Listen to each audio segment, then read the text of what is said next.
Good evening and welcome to a new edition of the news. His Majesty King Abdullah welcomed at Al Husseiniya Palace Pakistan's Army Chief General Qamar Javeed Bajwa.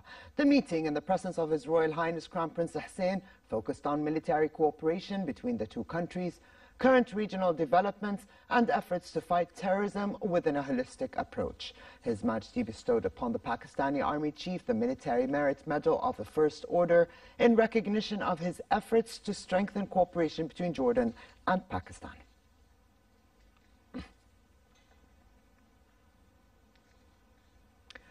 His Majesty Sultan Haji Hassan al-Bolkiah of Brunei will pay an official visit to the kingdom tomorrow upon an invitation by His Majesty King Abdullah.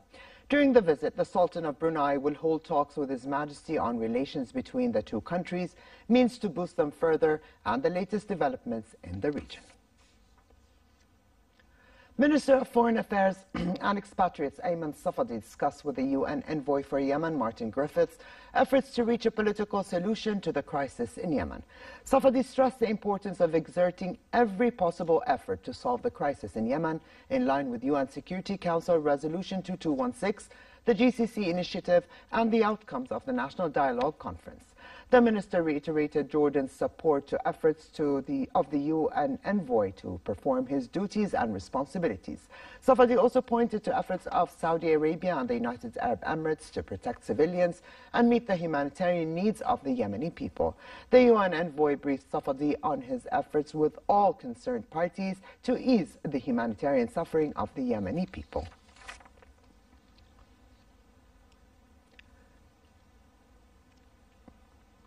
And just a while ago, Iraq's parliament elected Barham Saleh as the new president of the country in a vote long delayed by political wrangling. Saleh, a member of the Patriotic Union of Kurdistan (PUK), was running against the Kurdistan Democratic Party's KDP candidate Fuad Hussein, who withdrew from the second round of votes moments before the election was announced. During the first round of votes, Saleh obtained 165 votes, while Hussein got 90.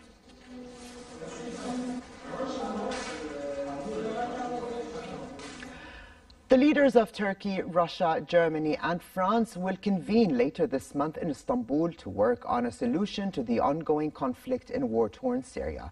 Turkish President Tayyip Erdogan made the announcement before AK party members in Ankara. Erdogan said Turkey will strengthen its observation points in Syria's northwest and work with Russia against radical groups.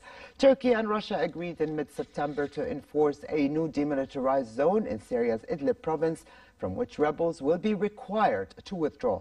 Meanwhile, the United States and Turkey have started training together to carry out joint patrols soon in northern Syria's Manbij area.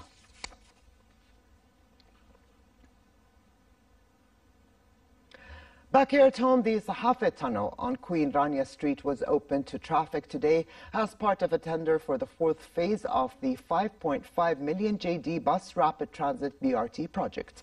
The BRT scheme includes construction of a concrete overpass from Queen Rania Street to the Sports City and also building a service station for commuters on the tunnel.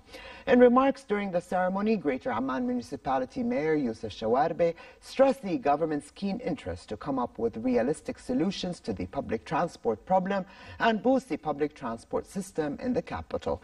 He added that the 145 bus BRT infrastructure will be up and running by late 2020.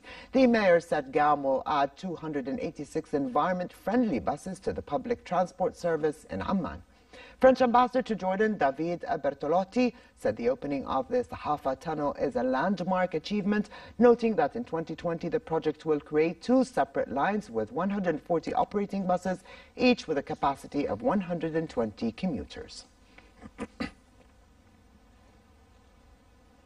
Her Majesty Queen Rania visited Leaders of Tomorrow, a non-profit organization that aims to build a community of young Arab leaders and increase youth engagement in the community. Her Majesty underscored the importance of cultivating a culture where open debate and dialogue can thrive, as well as the importance of respecting other people's opinions.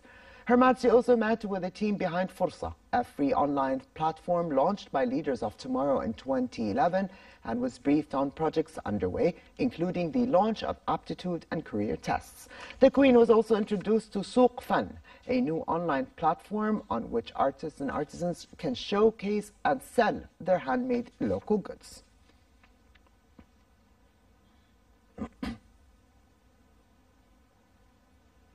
To France and the last day of Paris Fashion Week that saw Chanel take the fashion set on an exotic beach getaway for its catwalk show.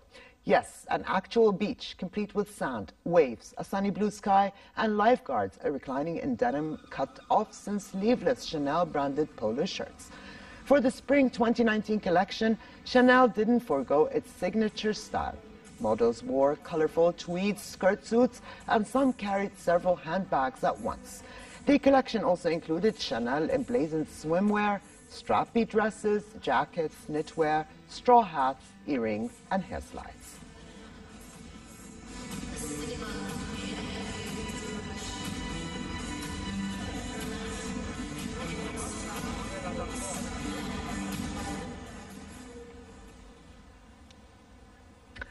A common sight following marathons around the world is a mound of waste plastic bottles used once and then discarded by runners. Now, small transparent spheres filled with a drink could be the answer to the problem of plastic waste. The biodegradable uhu balls, which resemble large bubbles, have a jelly-like membrane made of plant and seaweed extracts. This makes them entirely edible. Recently, uhus filled with Lucozade sport drinks and gels were trialed at the Richmond Marathon in London, and they were a success.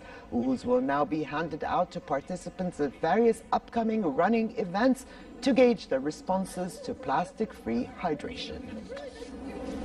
It's floats. Yeah, you can eat it. Wow, that's really cool. Did you want to try?